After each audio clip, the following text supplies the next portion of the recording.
मेरा नाम सुधेश्वर सिंह है। मेरा घर पास ही में है।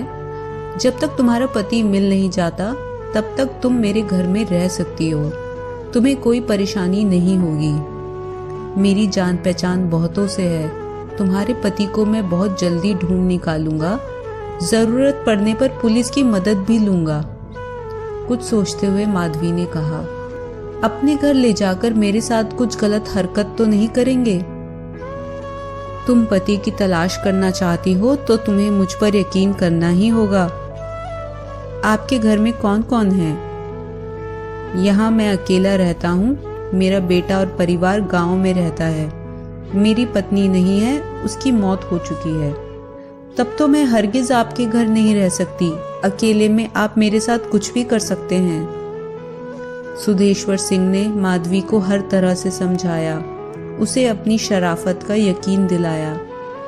आखिरकार माधवी अपने भाई किशन के साथ सुधेश्वर सिंह के घर पर इस शर्त पर आ गई कि वह उसके घर का सारा काम कर दिया करेगी, उसका खाना भी बना दिया करेगी। सुधेश्वर सिंह के फ्लैट में 2 कमरे थे। एक कमरा उसने माधवी को दे दिया। शुरू में माधवी सुधेश्वर सिंह को निहायत ही शरीफ समझती थी, मगर 10 दिन होते होते उसका असली रंग सामने आ गया। सुधेश्वर सिंह अक्सर किसी न किसी बहाने से उसके पास आ जाता था। यहाँ तक कि जब वह रसोई घर में खाना बना रही होती तो वह उसके करीब आकर चुपके से उसका अंग छू देता था। कभी कभी तो उसकी कमर को भी छू लेता था। माधवी को यह समझते देर नहीं लगी कि उसका मन बेईमान है। वह उसका जिस्म पाना चाहता है।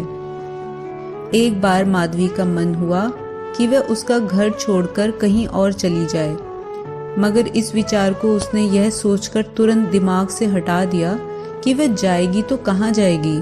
क्या पता दूसरी जगह कोई उससे भी घटिया इंसान मिल जाए। गणेश के गांव से लौट आने तक माधवी को मुंबई में रहना ही था। उसने मीठी मीठी रोमांटिक बातों से सुधेश्वर सिंह को उलझाकर रखने का फैसला किया। एक दिन माधवी रसोई घर में काम कर रही थी। अचानक वह वहां आ गया।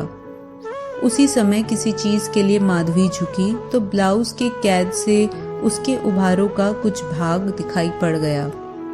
फिर तो सुधेश्वर सिंह अपने आप को काबू में ना रख सका। झट से उसने कह दिया, मैं तुम्हें प्यार करने लगा हूं, तुम मेरी बन जाओ।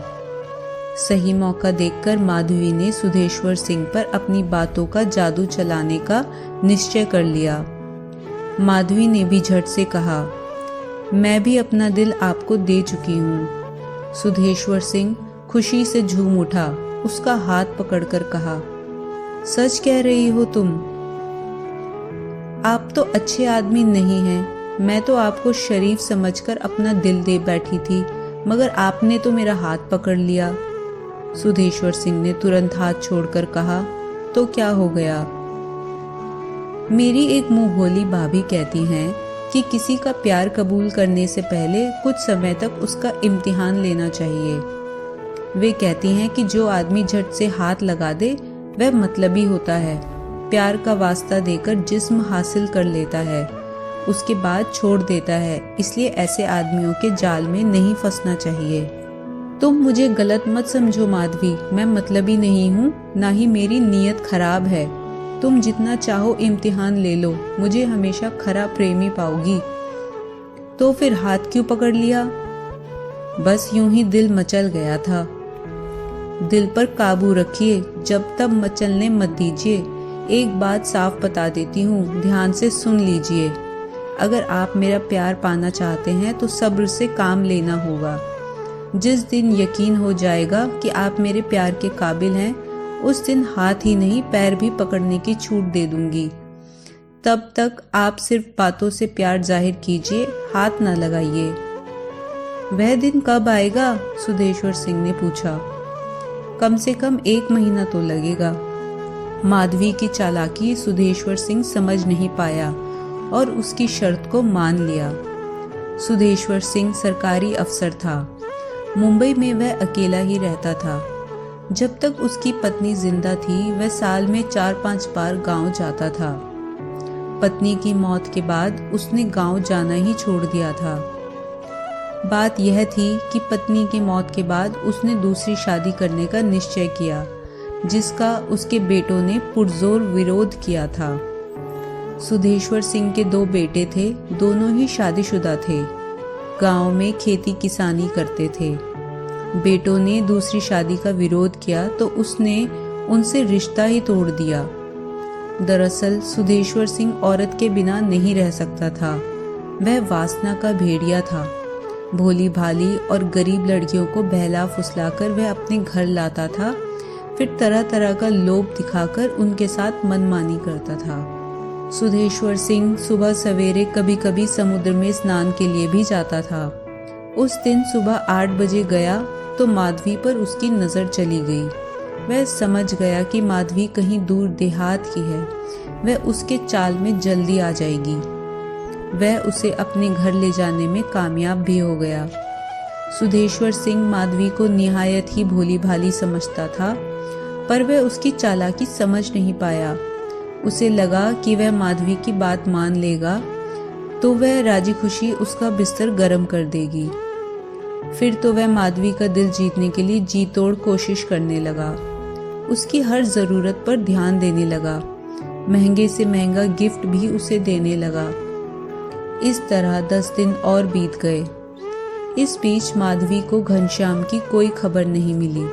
उसके बाद एक दिन अचानक माधवी ने पति घनश्याम को छोड़ सुधेश्वर सिंह के साथ एक नई जिंदगी की शुरुआत करने का फैसला किया। हुआ यह कि एक दिन सुधेश्वर सिंह दफ्तर से लौटकर रात में घर आया। उस समय किशन सो चुका था। आते ही उसने माधवी को अपने कमरे में बुलाया। माधवी कमरे में आई तो सुधेश्वर सिंह ने झट से दरवाजा बंद कर दिया। वह माधवी से बोला, तुम मान जाओगी तो जो कुछ कहोगी वह सब कुछ करूंगा। तुम चाहोगी तो तुमसे शादी भी कर सकता हूँ। माधवी उलझन में पड़ गई। बेशक वह गांव से पति की तलाश में निकली थी, मगर शहरी चकाचौंध ने पति से उसका मोह भंग कर दिया था। अब वह गांव की नहीं, शहरी जिंदगी जीना चाहती थी। सुधेश्वर सिंह के प्रस्ताव पर वह ये सोचने लगी कि उसका पति मिल भी गया तो क्या वह सुधेश्वर सिंह की तरह ऐशो आराम की जिंदगी दे पाएगा। सुधेश्वर सिंह की उम्र भले ही उससे ज्यादा थी, मगर उसके पास दौलत की कमी नहीं थी। उसने सुधेश्वर सिंह का प्रस्ताव स्वीकार करने का फैसला किया। सुधेश्वर सिंह अपनी बात से मुकर न जाए, इसलिए माधवी ने लिखवा लिया कि वह उससे शादी करेगा। उसके बाद माधवी ने अपने आप को उसके हवाले कर दिया। माधवी को पाकर सुधेश्वर सिंह की खुशी का ठिकाना ना रहा। उसने अगले हफ्ते ही उससे शादी करने का फैसला किया। माधवी भी जल्दी से जल्दी सुधेश्वर सिंह से शादी कर लेना चाहती थी। 2 दिन बाद ही उसने अपने भाई किशन को गांव जाने वाली ट्रेन में बिठा दिया। उससे कह दिया कि वह गांव लौटकर नहीं जाएगी, सुधेश्वर सिंह के साथ शहर में ही रहेगी। शादी के 2 दिन बाकी थे तो अचानक घनश्याम के रूममेट राघव ने फोन पर माधवी को बताया कि गणेश गांव से आ गया है। माधवी हर हाल में सुधेश्वर सिंह से शादी करना चाहती थी, इसलिए वह घनश्याम का पता लगाने नहीं गई। तय समय पर उसने सुधेश्वर सिंह से शादी कर ली।